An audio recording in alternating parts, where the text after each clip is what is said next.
Wassalatu wassalamu ala sayyidina Muhammadin alladzi a'tahallahul Qur'an liyukhrijan nasa minadz zulumati ilan nur wa ala ali wa ashabihi wa man tabi'ahu ila yaumil ba'thi wan nusur.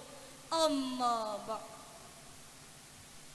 Dewan Hakim yang arif dan bijaksana, hadirin seiman dan sekeyakinan yang kami banggakan. Di Economist Intelligence Unit, Divisi Penelitian dan Analisis Economist Group yang berpusat di London, Inggris menyatakan Indonesia merupakan negara demokrasi terbesar ketiga di dunia setelah Amerika dan India. Hal ini diperkuat hadirin dengan data yang dirilis oleh Bappenas tentang pencapaian Indeks Demokrasi Indonesia tahun 2022 sebesar 80,41 poin. Namun sayang hadirin, kualitas implementasi demokrasi di Indonesia masih terhitung sebagai negara dengan slow demokrasi atau demokrasi cacat. Hadirin, tidak dapat kita pungkiri, esensi demokrasi tidak seutuhnya kita rasakan. Demokrasi sering dijadikan kemasan untuk memanipulasi dan kepentingan pribadi. Bukankah kita semua menyaksikan hadirin, praktek kolusi, korupsi dan nepotisme tak kunjung berhenti. Money politik terus dilakukan para elit negeri. Kasus-kasus hukum berani dijual beli. Korupsi dilakukan demi memperkaya diri, sedangkan rakyat hanya dibayar dengan janji tak pasti. Puing-puing kekuasaan dibagikan berdasarkan jasa. Siapa yang beruang, dia yang bertahta. Siapa yang dekat, dia yang dapat. Siapa yang kuat, dia yang menjabat. Lantas, bagaimana tanggapan kita hadirin? Sebab jika hal ini terus dibiarkan, maka tatanan demokrasi akan luluh lantah dan kehidupan bernegara pun tak menentu arah. Prihatin dengan kondisi seperti ini, hadirlah kami bertiga akan menyampaikan syarahan Al-Quran dengan judul Etika Berdemokrasi Perspektif Al-Quran. Dengan landasan Al-Quran, Surah Ali Imran ayat 159 berikut ini.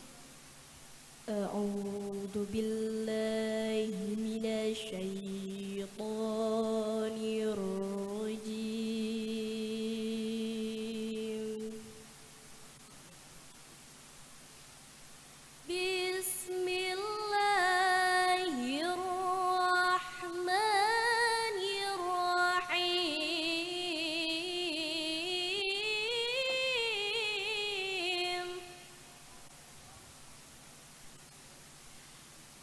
فبما رحمة من الله لنت لهم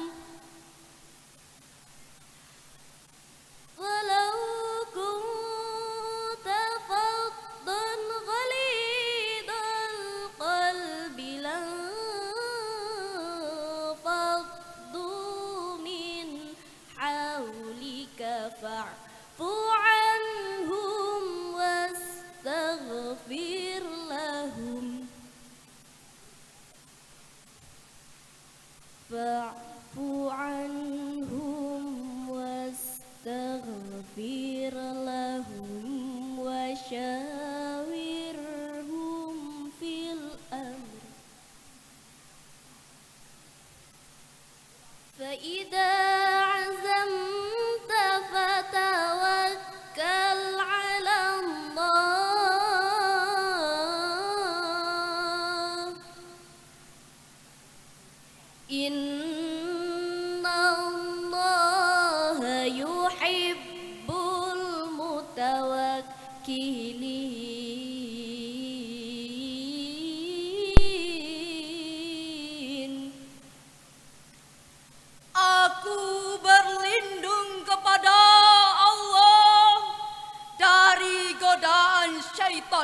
yang terkutuk. Dengan nama Allah yang Maha Pengasih lagi Maha Penyayang, maka berkat rahmat Allah engkau berlaku lemah lembut terhadap mereka. Seandainya engkau bersikap keras dan berhati kasar, tentulah mereka akan menjauh dari sekitarmu. Oleh karena itu, maafkanlah mereka, mohonkanlah ampunan untuk mereka, dan bermusyawarahlah dengan mereka dalam segala urusan. Apabila engkau telah membuatkan tekad, bertawakallah kepada Allah. Sesungguhnya Allah mencintai orang-orang yang bertawakal. Dewan Hakim yang mulia, hadirin yang berbahagia, Syekh Profesor Wahbah Az-Zuhaili dalam tafsir Al-Munir menjelaskan, ayat tersebut merupakan perintah Allah untuk musyawarah dalam setiap perkara yang harus dimusyawarahkan. Ayat tersebut diawali dengan kalimat fi'il amr, wa syawwirhum fil amri. Kaidah usul fikih mengatakan al-aslu fil amri lil wujub. Pada dasarnya suatu perintah adalah wajib. Hal ini sejalan dengan A'id Al-Qarni. Dalam tafsir Al-Muyassar, beliau menjelaskan, ahi wa syawwirhum fil umur alladhi tahtaju ila musyawarah, yakni bermusyawarahlah kalian dalam setiap perkara yang harus dimusyawarahkan. Kemudian timbul pertanyaan, bagaimana dengan prinsip musyawarah di Indonesia? Alhamdulillah hadirin, musyawarah menjadi salah satu bagian dasar dalam berdemokrasi di Indonesia.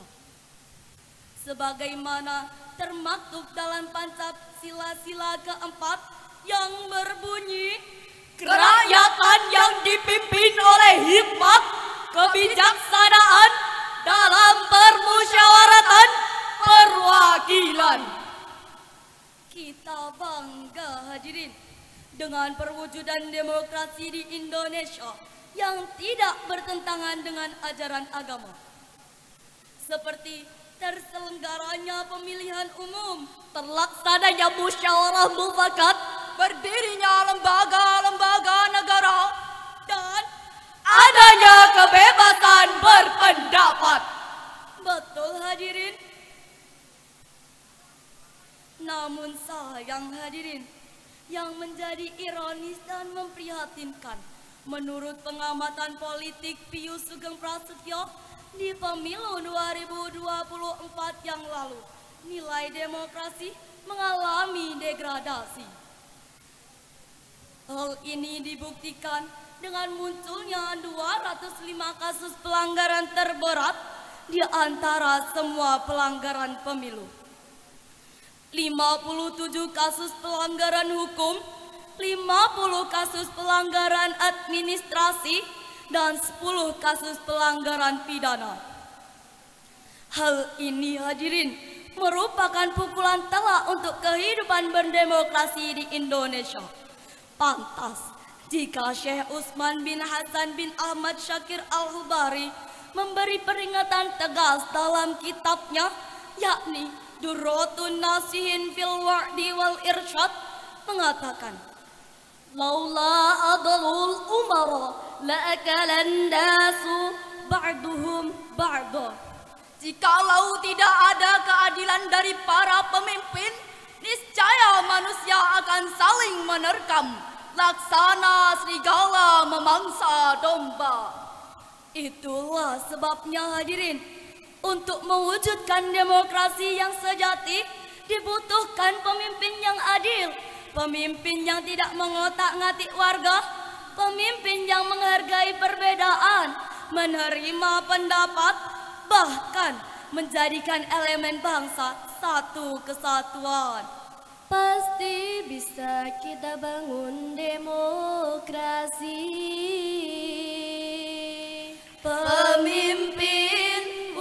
menegakkan demokrasi pemimpin, kunci suksesnya negeri. Bukan hanya pandai janji, tapi rakyat juga membutuhkan aksi. Agar lebih jelas lagi bagaimana pemimpin adil sebagai motor penggerak perjalanannya sistem demokrasi, mari kita renungkan bersama firman Allah surat Shad ayat 26 sebagai berikut. Ya Dawud inna ja'alnaka khalifatan fil ardi fahkum bainan nasi bil haqq fahkum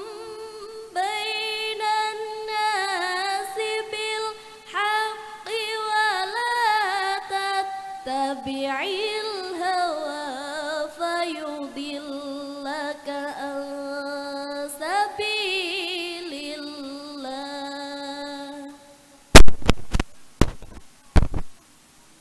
Innal ladhina yadilluna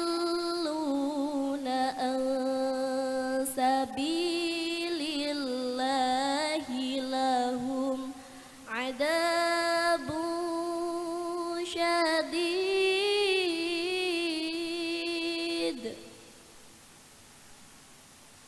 lahum adabun syadidun bima nasu yaumal hisab.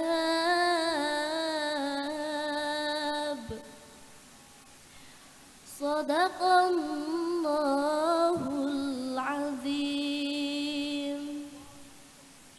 Wahai Daud, sesungguhnya kami menjadikanmu khalifah di bumi, maka berilah keputusan perkara di antara manusia dengan hak, dan jangan engkau mengikuti hawa nafsu, karena akan menyesatkan engkau dari jalan Allah. Sesungguhnya orang-orang yang sesat akan mendapatkan azab yang berat karena mereka melupakan hari perhitungan. Maha benar Allah atas segala firman-Nya.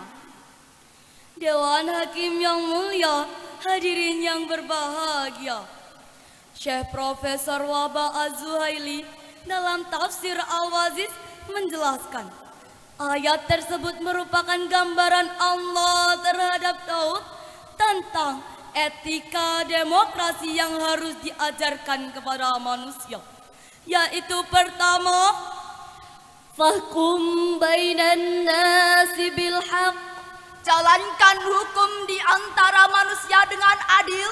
Yang kedua, wala tattabi'il hawa fayudillaka an sabilillah, dalam menjalankan hukum jangan mengikuti hawa nafsu dan ambisi duniawi. Inilah pondasi demokrasi yang diajarkan oleh Islam. Inilah akhlak kepemimpinan yang ditampakkan oleh baginda Rasul.